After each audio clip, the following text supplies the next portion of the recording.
Both The Office and Friends premiered over a decade ago with resounding success. Today, they're each worth $500 million to streaming companies. In case you haven't heard the news, these two popular sitcoms are leaving Netflix and moving over to forthcoming platforms from Warner Media and NBC Universal. The cost to license and stream those shows is around $100 million every year for 5 years. Are we absolutely sure it's not an accounting error? It's easy to scoff at those licensing costs as an outrageous amount of money for old shows, especially ones that are syndicated on cable television anyways. But let's break it down.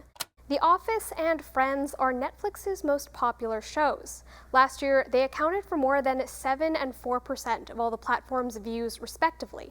And at 9 and 10 seasons, the long-running nature of the shows means old and new fans have guaranteed content to watch.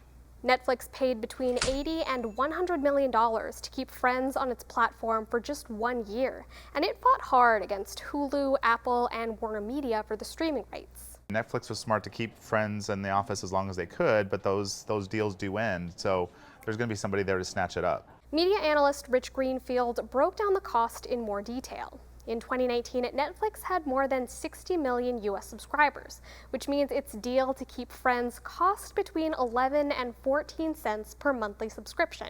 It's unclear how much Netflix paid to license The Office, but CNBC reports the platform was willing to pay $90 million a year to keep the sitcom, about 13 cents per monthly subscription. Keep those numbers in mind because it shows how much more expensive these licensing costs could be for new streaming platforms.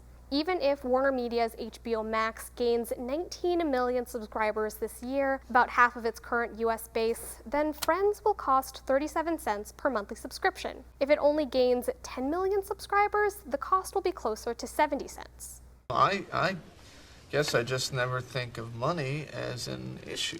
That's because you have it. That's a good point. NBC Universal still hasn't announced its new streaming platform, but with 7.8 million total viewers, it was the most watched broadcast network last year. If it can convert half those viewers to paid subscribers, The Office will cost about $2 per monthly subscription. We're just trying to balance the books. It's too soon to say whether these costs will be worth it in the long term, but these pieces of legacy media are clearly important to the streaming wars. Netflix is confident it can survive the content losses, but audiences are still likely to miss having access to their older faves.